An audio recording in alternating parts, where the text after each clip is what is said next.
was identified as mentally retarded, put back from the 5th grade into the 4th grade, and stayed in that category until I got out of high school.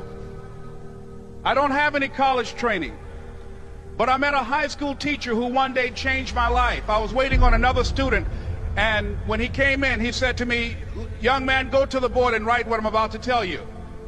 And I said, I can't do that, sir. He said, "Why not?" I said, "I'm not one of your students." He said, "It doesn't matter. Follow my directions now."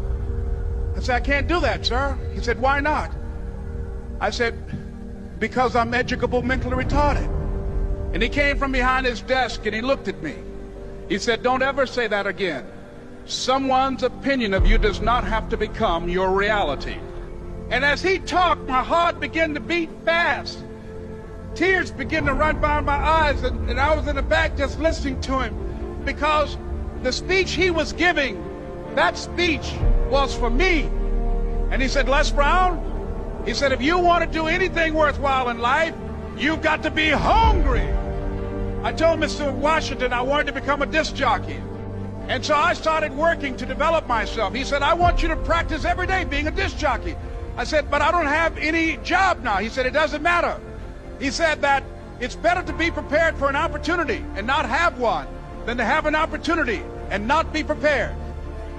And as I was working to develop myself, I applied for a job as a disc jockey, WMBM on Miami Beach. I went to a guy named Milton Butterball.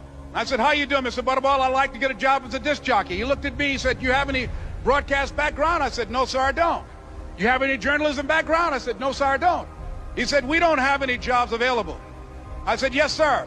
I went back to Mr. Washington and I told him. He said, "Don't take it personally." He said, "Most people are so negative, they will have to say no 7 times before they say yes." He said, "Go back again." So I went back again. I said, "How you doing, Mr. Butterball? My name is Les Brown." He said, "I know what your name is. What do you want?" I said, "I'd like to know whether or not you have any jobs as a disc jockey, sir." He said, "Didn't I just tell you yesterday we didn't have any jobs?" I said, "Yes, sir, but I know whether or not somebody got laid off or somebody was fired, sir." He said, "No one was laid off or fired. Now get on out of here." I came back the next day like I was seeing you for the first time. I said, "Hello, Mr. Butterball, how are you?" He looked at me with rage. He said, "Go get me some coffee." I said, "Yes, sir." And I went to get him some coffee. After a while, I would get their lunch and dinner, and I would go in the control rooms and take the disc jockeys their food, and I would not leave until they would ask me to leave. One Saturday afternoon, while I was at the radio station, a guy named Rock was drinking while he was on the air. I was the only one there, looking at him through the control room windows, walking back and forth, young, ready, and hungry. Pretty soon the phone rang, and it was the general manager. And I answered the phone. I said, "Hello?" He said, "Les, this is Mr. Klein." I said, "I know." He said, "Rock can't finish his program." I said, "I know."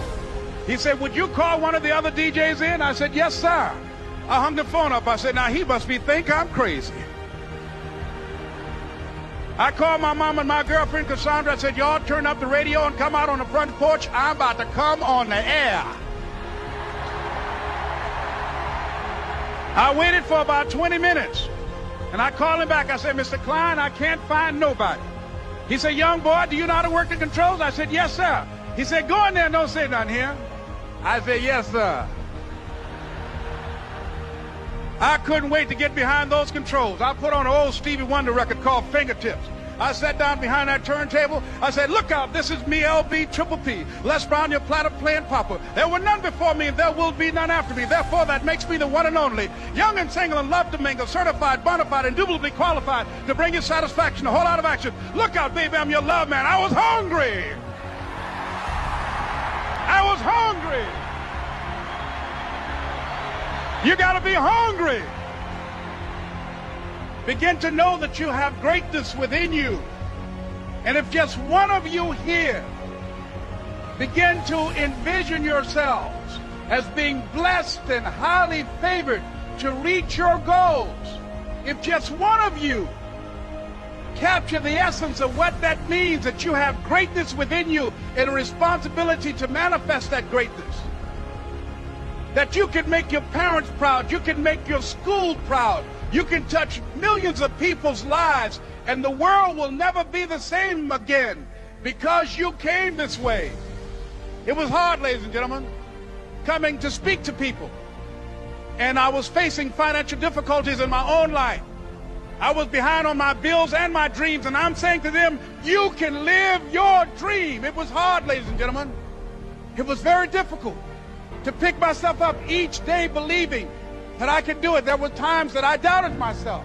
I used to ask myself, can I do this? And something said within me, you're the one. Don't give up on your dream. By continuing to push forward, by continuing to run toward my dream, that one day I would have my own talk show. It's a long shot, ladies and gentlemen, from Liberty City, an abandoned building on a floor, never knowing my mother or father. It's a long shot. Being here with you today in this dome in Atlanta, it's a long shot. No college training, labeled educable, mentally retarded, but I kept running toward my dream. Don't stop. Don't stop running toward your dream.